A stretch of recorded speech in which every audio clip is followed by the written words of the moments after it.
নমস্কার, আমি শ্রাবন্তী। আমার বং বাংলা নাইটিভ চ্যানেলে তোমাদের সবাইকে স্বাগত। কেমন আছো সবাই? আশা করি আমার বন্ধুরা সবাই খুব ভালো আছো, সুস্থ আছো। সামনেই সরস্বতী পুজো আসছে। সরস্বতী পুজোকে ঘিরে আমাদের সবার মনেই একটা আলাদা আনন্দ, আলাদা উত্তেজনা কাজ করে, কি তাই তো? তোমাদের সবার সরস্বতী পুজোকে ঘিরে কি প্ল্যান আমাকে জানিও। এর মাঝে গল্প শোনাকে তো একদমই মিস করা যাবে না, তাই না? তো সেই কথা মাথায় রেখেই তোমাদের জন্য আজকেও নিয়ে এসেছি একটি দুর্দান্ত ঘটনা। ঘটনাটি খুব বেশি বড় নয় ঠিকই, কিন্তু বেশ হাড় হিম করা, শিহরণ জাগানো একটি ঘটনা। আর ভৌতিক ঘটনা, সেটিও আবার সত্যি ঘটনা। তার জন্য সবসময় যে ঘটনা প্রচন্ড বড় হতে হবে এরকম তো কোনো মানে নেই। ভৌতিক সত্যি ঘটনা শুনতে গায়ে শিহরণ জাগবে, সেটাই হচ্ছে আসল ঘটনা। যাই হোক, আর একটুও সময় নষ্ট না করে চলো চটপট শুনে ফেলা যাক আজকের ঘটনা। ঘুরে আসি ভয়ের দুনিয়ায়। আজকে তোমাদের যে ঘটনাটি আমি শেয়ার করতে চলেছি, ঘটনাটি আমারই এক বন্ধুর সাথে ঘটেছে। খুবই মর্মান্তিক একটি ঘটনা, কিন্তু যা ঘটে গেছে তা তো আর ফিরে আসার নয়। এই মুহূর্তে আমরা আমাদের সেই বন্ধুকে হারিয়ে ফেলেছি। সেই বন্ধু আর আমাদের সামনে নেই। ঘটনাটি শোনো। আমি চেষ্টা করছি বন্ধুর সাথে ঘটনাটা যেভাবে ঘটেছে তোমাদেরকে তুলে ধরার। আমার বন্ধুর নাম সৌমেন। ঘটনাটি একদম রিসেন্ট ঘটনা। মাত্র 3 মাস হয়েছে আমরা সৌমেনকে হারিয়ে ফেলেছি আমাদের মাঝখান থেকে। বেশ ডাকাবুকো, সাহসী, নির্ভীক একটি ছেলে সৌমেন। কল্যাণীতে ওর মাসির বাড়ি। মাসুতো বোনের জন্মদিন উপলক্ষে সৌমেন গেছিল মাসির বাড়ি কল্যাণীতে। সমস্ত অনুষ্ঠান চলতে চলতেই বেশ অনেকটা রাত হয়ে যায়। খুব স্বাভাবিকভাবেই সৌমেনের মাসিও সেদিন সৌমেনকে বারবার অনুরোধ করেছিল থেকে যাওয়ার জন্য, কিন্তু ওই যে একরোখা, নির্ভীক, সাহসী ছেলে সৌমেন। তাই যতই রাত হোক ও মাসির বাড়িতে থেকে যেতে রাজি হয়নি। তার কারণ পরের দিন আবার যথারীতি অফিস, প্রত্যেক দিনের রুটিন। তাই সেই রাত্রেই মাসির বাড়ি থেকে বেরিয়ে পড়ে সৌমেন। ফাঁকা হাইওয়ে দিয়ে সৌমেন তখন প্রায় রাত 1:45 বাজে বাড়ি ফিরছে। খুবই সাহসী, তাই ভূত, প্রেত, আত্মা কোনো কিছুতেই বিশ্বাস নেই। সেই কারণেই খুব স্বাভাবিকভাবেই ভয় পাওয়ারও কোনো প্রশ্নই ওঠে না। শুনশান ফাঁকা রাস্তা কল্যাণী এক্সপ্রেসে। হুশহাস করে থেকে থেকেই শুধু গাড়িগুলো চলে যাচ্ছে। অত রাত্রে খুব স্বাভাবিক কোনো মানুষ না থাকাটাই। গাড়ি চালাতে চালাতে হঠাৎ একটা মেয়ে সামনে এসে যাওয়ায় গাড়ির স্টিয়ারিংটা অসাবধানতাবশত এদিক ওদিক ঘুরিয়ে দেয় সৌমেন। একটা বড় গাছের সাথে ধাক্কা লাগতে গিয়েও বেঁচে গেছে। নিজেকে কিছুটা সামলে নিয়ে পিছনের দিকে ঘুরে তাকায় সৌমেন। না, কাউকেই তো দেখতে পাচ্ছে না। যাই হোক, হয়তো মনের ভুল, এত রাত্রে একা একা গাড়ি চালিয়ে আসছে। যাই হোক, আবার গাড়ি স্টার্ট করে সৌমেন, কিন্তু গাড়ি কিছুতেই স্টার্ট হতে চাইছে না। বেশ কিছুক্ষণ চেষ্টা করার পর অবশেষে চলল গাড়িটা। কিছুটা সামনে এগোতেই আবার একটা মেয়েকে দেখতে পেল সৌমেন। হাত নাড়িয়ে নাড়িয়ে লিফট চাইছে মেয়েটি। একা এত রাতে একটা মেয়েকে দেখতে পেয়ে বেশ অবাক হলো সৌমেন। সাথে সাথে বোধহয় একটু মায়াও হয়েছিল ওর। মেয়েটার সামনে গিয়ে গাড়ি থামিয়ে মেয়েটিকে জিজ্ঞাসা করে কি সমস্যা হয়েছে মেয়েটির। মেয়েটি একগাল হেসে বলল, বন্ধুদের সাথে কথার কাটাকাটি হয়, আমাকে মাঝ রাস্তায় ওরা গাড়ি থেকে নামিয়ে দিয়ে চলে গেছে। আপনি একটু হেল্প করুন না প্লিজ, আমাকে প্লিজ একটু হেল্প করুন। কিন্তু এত রাতে একা আপনি এখানে এভাবে দাঁড়িয়ে? বিপদ হতে পারে তো। তাছাড়া ভয় করছে না আপনার?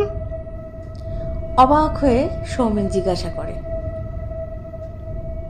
আমি মাঝে মধ্যেই এই রাস্তা দিয়ে যাতায়াত করি, আজকে হঠাৎ করে এমন সমস্যার মধ্যে পড়তে হবে সে তো বুঝতে পারিনি। আপনি আমাকে প্লিজ একটু হেল্প করুন। একটু হেসে মেয়েটি উত্তর দেয়। মেয়েটি এত কাতরভাবে বলল যে সৌমেন আর না করতে পারেনি। যথারীতি সৌমেন মেয়েটিকে গাড়িতে বসিয়ে নেয়। মেয়েটা লাল রঙের একটা শাড়ি পরা, লম্বা খোলা চুল, বেশ লাগছে মেয়েটিকে দেখতে। যাই হোক, গাড়ি চলতে চলতে টুকটাক কয়েকটা কথাবার্তা খুব স্বাভাবিকভাবেই চলছে।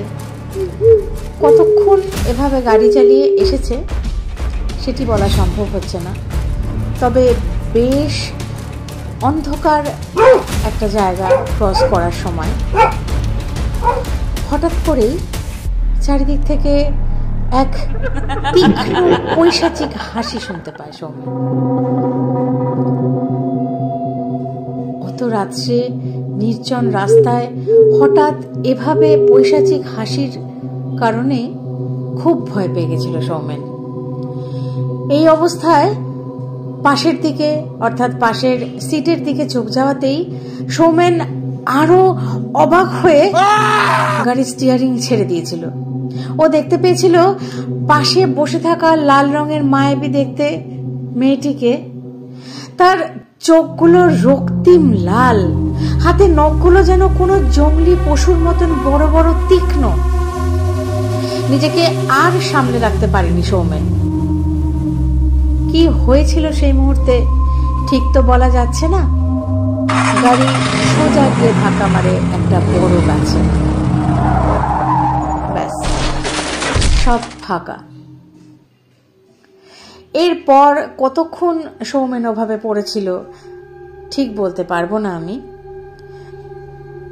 পুলিশের গাড়ি এসে সৌমেনকে ওখান থেকে উদ্ধার করে, স্থানীয় হসপিটালে সৌমেনকে নিয়ে যায়।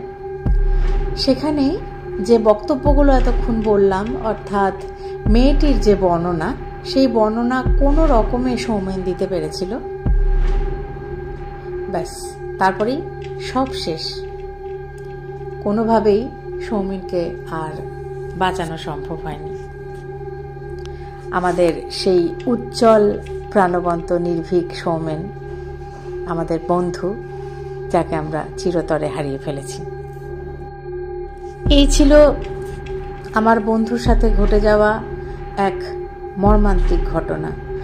ঘটনাটি ততটাই ভয়াবহ বটে।